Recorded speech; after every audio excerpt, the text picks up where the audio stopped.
안녕하세요. 아이브입니다. 캐나다 이민 관련해서 이메일로 여러분들의 각자의 사연과 상황을 보내주시는 분들이 많아서 그 중에서 내용이 많이 겹치는 부분이 있어서 이 영상으로 대신 답변을 드릴게요. 제가 이민이라는 걸 생각했을 때 어떤 정확한 답이라는 거는 존재할 수 없다고 생각해요. 왜냐면 이민은 각자의 인생과도 같은 거라고 생각하기 때문이에요. 사람은 각자의 처한 환경과 상황, 개개인마다 사연들이 전부 다 다르기 때문에, 그래서 이민 관련해서 이 길이 정답인 것처럼 상담을 해주거나 대행을 해주는 것은 본인의 인생을 남한테 위탁하는 행위랑 같다고 생각해요.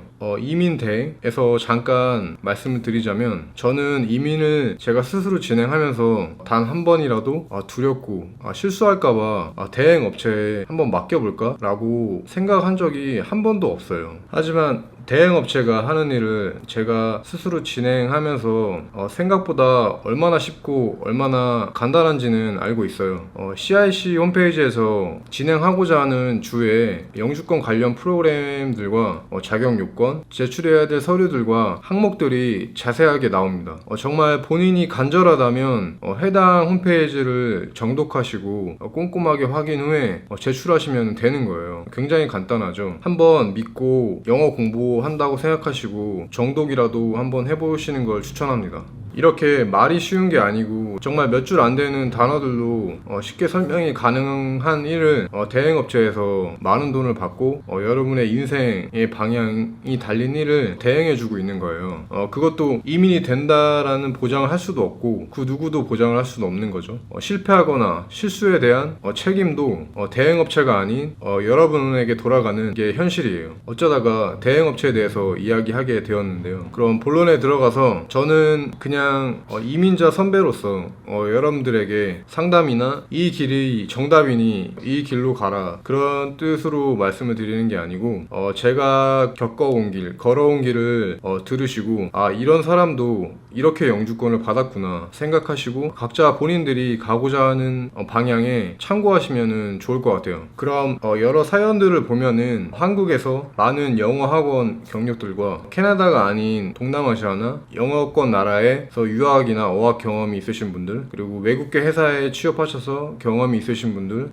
등등 한국에서 여러 가지 경험들과 스펙이 좋으신 분들이 정말 많이 있더라고요. 여기서 저의 경우를 말씀드리자면, 저는 고등학교 때 문과를 나와서 4년제 경제학과를 졸업했고 공무원 생활을 3년 가까이 하는 동안, 그 당시에는 무슨 자신감인지 모르겠는데 단 한 번도 영어 학원을 간 적이 없었고 가고 싶은 마음이 들지도 않았습니다. 아주 지극히 평범하게 교육 과정에서 이수하는 교육만 받고 대학교까지 와서 일반적인 영어 수업을 들었고 정말 그게 다예요. 그리고 나서 캐나다 워킹 홀리데이에 합격한 후에 1년 안에만 캐나다에 입국하면 되었기 때문에 캐나다로 바로 가지 않았고 한국에서 마지막까지 해보고 싶은 것을 했고, 어차피 영어는 아무것도 없는 제가 캐나다에 혼자 가서 생존하기 위해서 배우면은 더 빨리 늘 수 있겠다는 생각을 가지고 있었어요. 그래서 캐나다에서도 오지 중에서도 그 오지인 마니토바라는 주에 처치에서 첫 번째로 거주하게 되었고요. 참고로 이 도시는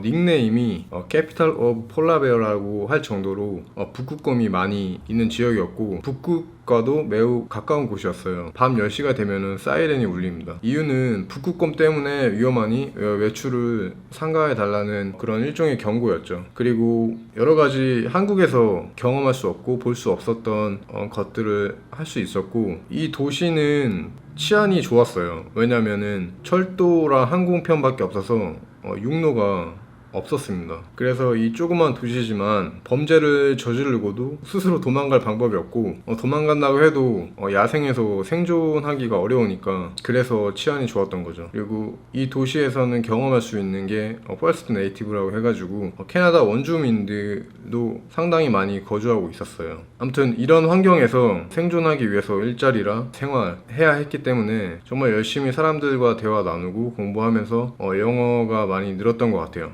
그 다음은 비자 관련 질문인데요. 현재는 LMIA라고 하죠. Labor Market Impact Assessment라고 하는데 제가 진행할 때는 LMO라고 명칭을 했었거든요. Labor Market Opinion이라고 했었죠. 이 비자 문제는 그냥 간단하게 제가 제 생각을 설명해 드릴게요. 어렵게 생각할 필요는 전혀 없을 것 같아요. 제가 캐나다 하면은 여러분 어떤 도시가 생각나시나요? 당연히 밴쿠버랑 토론토가 가장 많이 알고 계시겠죠. 그럼 캐나다에서 리자이나라는 도시를 알고 계시나요? 이 도시는 제가 영주권을 받았던 사스카츄안 주라는 캐나다 중부의 한 주의 주도의 도시입니다. 잘 못 들어보셨겠지만 그래도 한 주의 가장 큰 주고 중심이 되는 도시예요. 저는 여기에서도 2시간 넘게 떨어진 곳에서 영주권을 진행했고 영주권을 받았고요. 제가 이 얘기를 드리는 이유는 캐나다에서 한 사람에게 비자를 내줄 때 고용주가 어필을 해야 됩니다. 정부에다가. 그렇다면은 정부에다가 어필을 하는데 어필 내용은 크게 이런 내용이에요. 이 사람이 왜 꼭 필요한지, 왜 꼭 내국인이 아닌 캐네디언이 아닌 이 외국인을 써야 하는지, 이 합당한 이유를 어필을 해야 되는 거예요. 이런 어필들이 잘 받아들여지려면 당연 캐나다에서도 노동 수요가 적고 캐나다 내국인이 꺼려하거나 젊은 인력들이 밴쿠버나 토론토로 이탈하는 지역으로 가는 게 유리하겠죠. 그래서 제가 선택한 방법은 남들이 잘 알지 못하는 노동의 수요가 적은 것으로 가야 된다라는 생각을 가지고 있었습니다.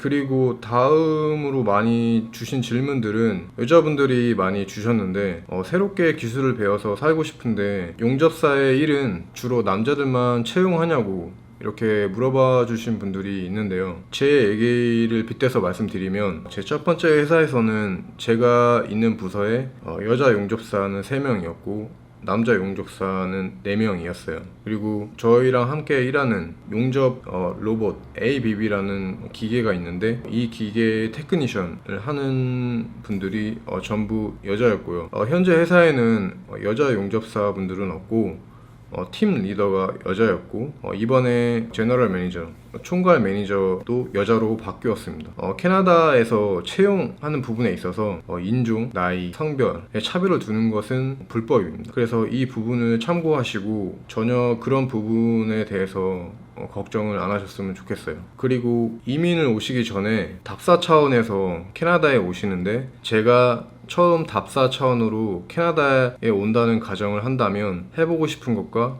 중요하게 생각하는 게 무엇인가 질문을 주셨는데요. 제가 또다시 그런 입장이 된다면 저는 캐나다 나라에 대한 이미지가 있잖아요. 저는 가장 캐나다스러운 곳으로 여행을 할 것 같아요. 실제로 제가 워킹 홀리데이나 영주권을 진행 중일 때도 캐나다 내에서 여행을 많이 다녔었는데요. 저는 개인적으로 렌트카를 빌려서 캘거리, 캔모어, 밴프, 제스퍼라는 도시를 거쳐가면서 그쪽 도시들이 로키 산맥이라는 산맥을 끼고 있는 도시들인데 가장 너무 좋았고 날씨, 자연환경, 사람들 모두 저에게 정말 잘 맞는 곳이라고 느꼈었어요. 지금도 제가 경제적으로 여유만 된다면 이사를 가고 싶고 가장 살고 싶고 가장 좋은 추억들이 있는 곳입니다. 그래서 꼭 그쪽으로 다시 한번 가고 싶어요. 그리고 다시 돌아가서 캐나다에 처음 올 때 중요하게 생각을 하는 게 어떤 것이냐고 물어보셨는데 제가 처음 캐나다에 다시 왔다면 제가 살고 싶어서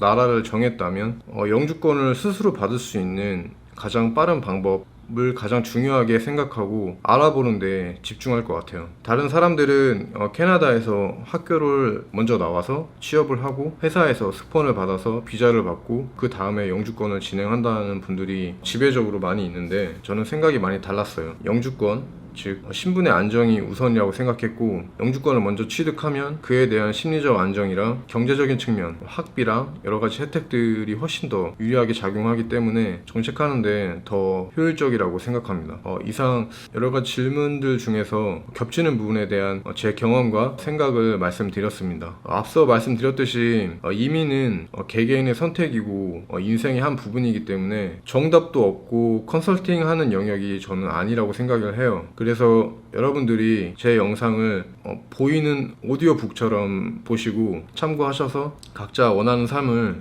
캐나다에 사시기를 진심으로 바라겠습니다. 그리고 앞으로 여러분들이 주시는 질문들, 댓글과 이메일 질문 주시면 답변을 정말 정성스럽게 다 드렸는데요. 앞으로는 중복되는 질문들을 모아서 영상으로 답변을 대신 드리도록 하겠습니다. 그럼 영상 끝까지 봐주셔서 정말 감사드리고요. 다음에 더 좋은 영상으로 꼭 다시 만났으면 좋겠습니다. 그럼 다음에 뵐게요.